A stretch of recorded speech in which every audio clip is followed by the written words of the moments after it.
Hi there, this is a bonus episode of the Green Living Chat podcast with Nicole Baker Loke, who is the founder of Net Your Problem. A detailed episode of my conversation with Nicole, where she tells us details about her project and activities at Net Your Problem, is available on all podcast platforms.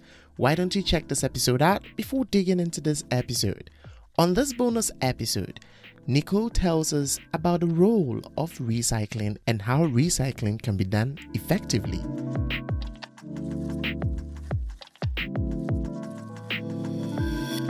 Nicole's passion for education and her work is amazing, and no wonder among her numerous awards, features, and interviews, she is a finalist in the Rare Solution Search competition for solutions to plastic pollution that rely on behavior change.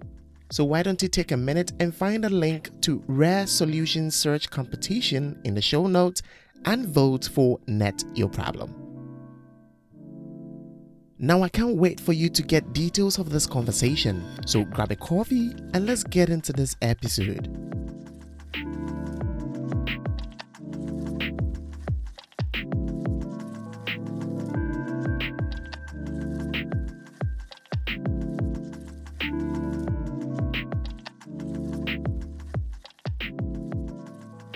Since you made mention of recycling, I want us to talk a little bit about recycling. Recycling industry is now, let's say, one of the biggest solutions that people are relying on for most of the materials that we use: packaging, paper, plastics, food waste, everything. We are relying on recycling. But when we say recycling, I think people really don't understand what we mean by recycling. They think that you just throw it into the dustbin and then that's it. Recycling is really not throwing the thing into the dustbin or probably segregating your waste. What I want us to talk about is, what is recycling to you? Because I know you have been doing this for a while and you're passionate about it. What does recycling mean to you? How do you think we should go about recycling? And how do you think we can make recycling more effective? Well, I can tell you what I think recycling is not synonymous with, which I see this a lot. Recycling does not equal the circular economy. So recycling can contribute to the circular economy, but it is not the circular economy. So circular economy is basically where I use a resource to make a product, I process it somehow, and then it turns into that product again. So that is a closed loop where you do not require any additional new virgin or non-renewable resources to make something, that you can make the same thing from the waste. So I think we struggle with this terminology too, and sort of how we've positioned ourselves in relation to the circular economy is that it contributes. So recycling keeps non-renewable resources in circulation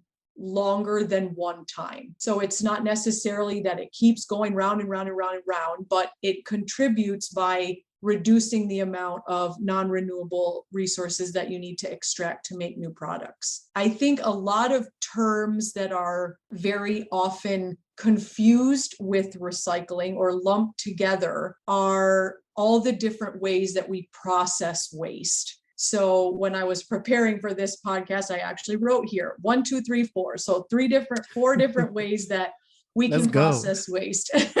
And so one is by mechanically recycling. So that is basically what is done with most of the number 1 and 2 plastics. So that's polyester, which is the abbreviation PET. That's number 1. That's what makes up water bottles. Those are very easy to mechanically recycle. And then also number 2s, which are abbreviated HDPE, which stands for high density polyethylene. That's what milk jugs are made out of.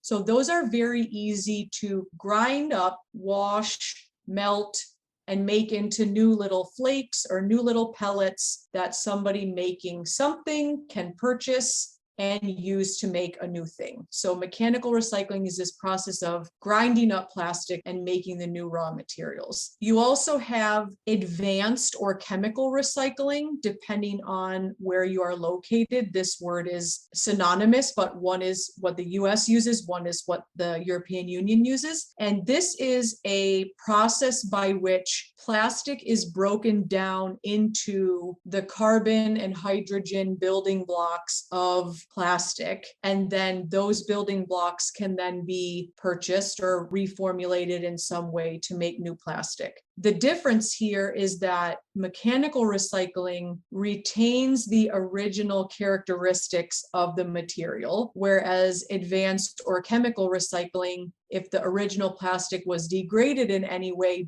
doesn't matter as much because you're just building up a new plastic from carbon and hydrogen. And then 3 and 4, I would not really call these recycling in the traditional sense, and the EU definition of recycling actually doesn't either, but we also have waste to energy or waste to fuel. So this is the process by which plastic or waste is burned. In the case of waste to energy, that incineration process produces steam, which drives a turbine, which then produces energy for people's houses, for example. Then you also have a similar process in waste to fuel, where you can use waste to be a fuel for other processes. So concrete production is one that's commonly talked about here. So those I don't think are really recycling, because the waste to energy is you just use it once and then it's gone. And similarly, waste to fuel, you use it once and then you're burning it to generate fuel, which I guess is good because you're not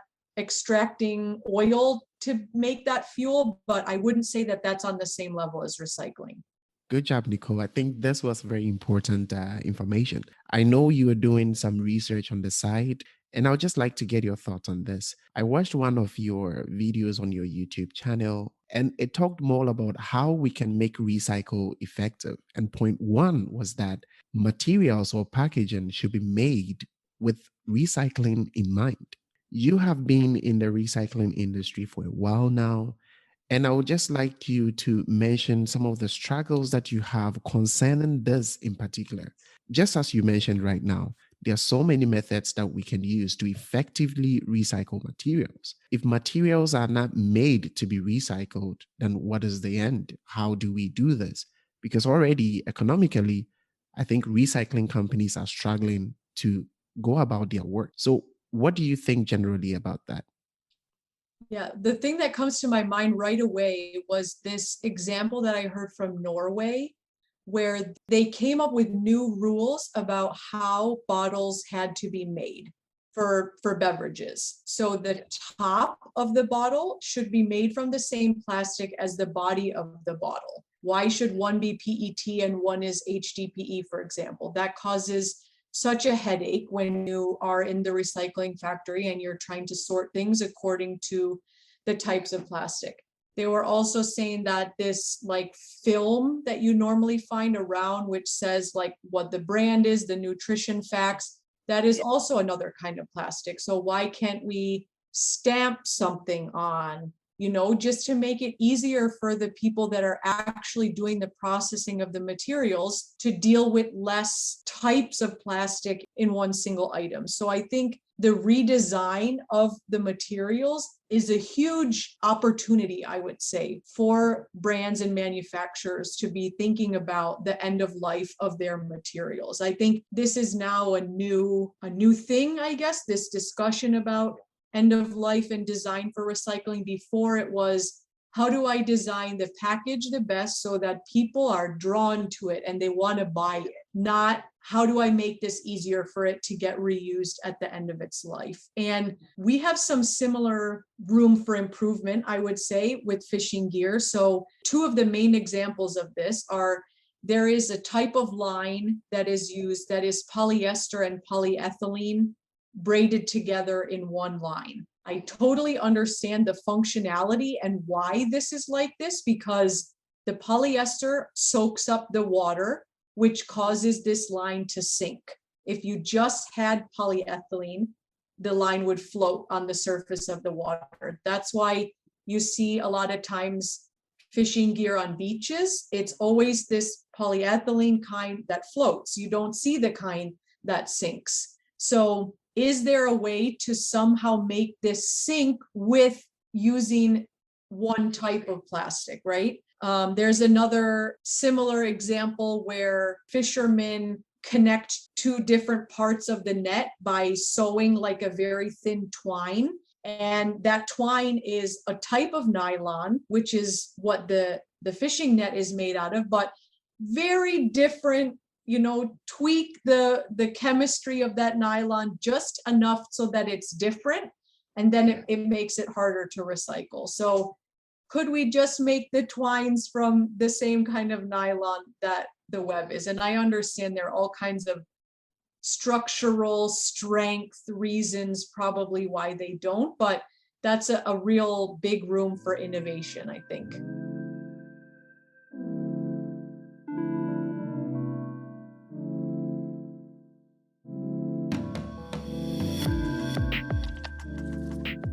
Hello there, just a quick one. Are you a PhD researcher passionate about the change your research can contribute to environmental sustainability, climate change, and biodiversity conservation? Then the Green Living Chat podcast is for you. We aim to bridge the gap between research and the industry in our segment Research Stories. This is where we interview PhD researchers with interesting results that are very needed in the industry. We talk about their research results and how it can educate and be implemented in the industry. If you are interested in this, get in touch with us at info@equametsolutions.com or glcpodcast@equametsolutions.com. Grab your spot today and let's impact the industry. Now let's get into today's episode. People just get into this industry, advocacy and everything, with a little knowledge or probably not doing a lot of research about this, and they just say anything. Plastic is bad, this is bad, this is bad. The material itself, there is nothing wrong with it. It's one of the best materials that has ever been made. But the issue is how we're using it and the rate at which it just gets disposed, and we don't invest a lot into recycling. Because really, if we are to invest a lot of time and designing a very good process for recycling to make it more effective and increasing the demand on recycling, I think that recycling could be one of the best things that can help to solve this challenge of pollution that we're seeing right now. The demand is very low. People think that going in for recycled products is like going for the low class, and we don't even see the people that we follow, the celebrities, the leaders, actually advocating for us to get more into recycling or to increase the demand. Yeah, I think it's about determining first what should be made out of plastic, right? Something that lasts for 5 minutes, I also don't necessarily believe should be made from plastic, but there are a lot of reasons why some food packaging is, for example, like the food waste that would result from stuff not being in plastic. That also has an environmental impact too, if food is just rotting and food is getting wasted. So I think that the main point here is just to figure out, which this is a huge challenge, but how to dispose of stuff properly and reuse it as many times as you can. Not to just eliminate it from our lives. I think that is just an uninformed opinion personally. Yeah. I agree. We have to really sit down to structure things. Initially, you made mention that at first we just used to think that we have to make our company's products just distinct so that people can see it, different colors, different types of plastics and everything. But now we are now thinking about it. How can we make it more recyclable? Right. So I think it's a matter of all of us sitting down, designers, industries, chemical industries, engineers, mechanical engineers, all of us needs to really sit down and think about how we can make the system better. If we can do that, I think it can help to improve things, because it's really a big point that food has to be wrapped in plastic. But think about it. If they don't, it's going to go waste. So how do we find, a baseline between the farmers, the transportation, when it gets to the market? How do we, try to do something to help this whole process? I just want to get off topic. I want to get your opinion on this. Do you think that the way we consume, right? The rate at which we are generally consuming things, not just in the fishing industry, but generally, water, in the shop, everything, clothes, and everything. Do you think that it has an impact, a negative impact on circular economy? That's one side. Another point is that the way the economy is right now has made people to consume more, because you go to the supermarkets and there are so many colors, there's so many attractions for you to keep buying things. Things are made in a certain way, certain volume, certain weights, just for you to be able to finish it and go for another one. Do you think that our rate of consumption has an impact on circular economy? I think our rate of consumption, especially in the US, is absolutely out of control. People buy, I mean, this is a common example, but people buy a new phone like every, 2 years when the new one comes out. There's absolutely nothing wrong with your old phone. It still works, it makes phone calls. So we have this need, I don't want to call it a need because it's not really desire, I should say, to have the latest, fanciest, upgradest, coolest thing. And that is what causes waste, because then what do you do with your old phone? You just throw it away, and that you should get rid of things when they no longer serve their intended purpose, when they're broke or ripped or whatever the word is. And I think we make globally so much plastic every year, bringing it back to plastic. And that is because we need it to make stuff. If we didn't need it to make all this stuff, there wouldn't be so much plastic being made. I mentioned that before, that if we're not buying it, people are not making it.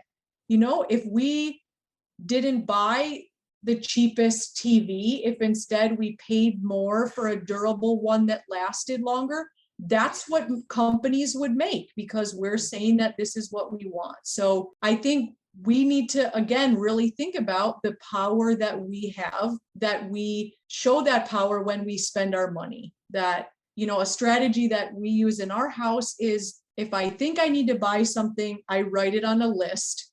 And then when I've accumulated, 10 things, I go out and do all my errands and do all that shopping.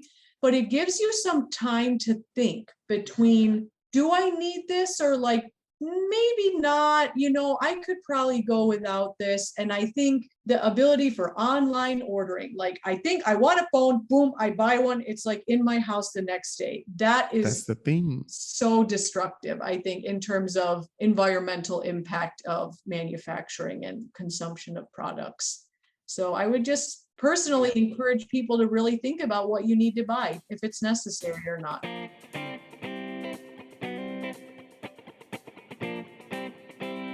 Thank you so much for listening to this episode of the Green Living Chat. Our goal here is to discuss emerging environmental issues and challenges and find possible solutions to educate the public. So why don't you get in touch with us on all our social media platforms at EcoAmet Solutions, or visit our website www.ecoametsolutions.com, and we'll be excited to hear from you and engage with you. Consider giving us a star rating on Apple Podcasts or wherever you get your podcast. See you on the next episode. Until then, live green.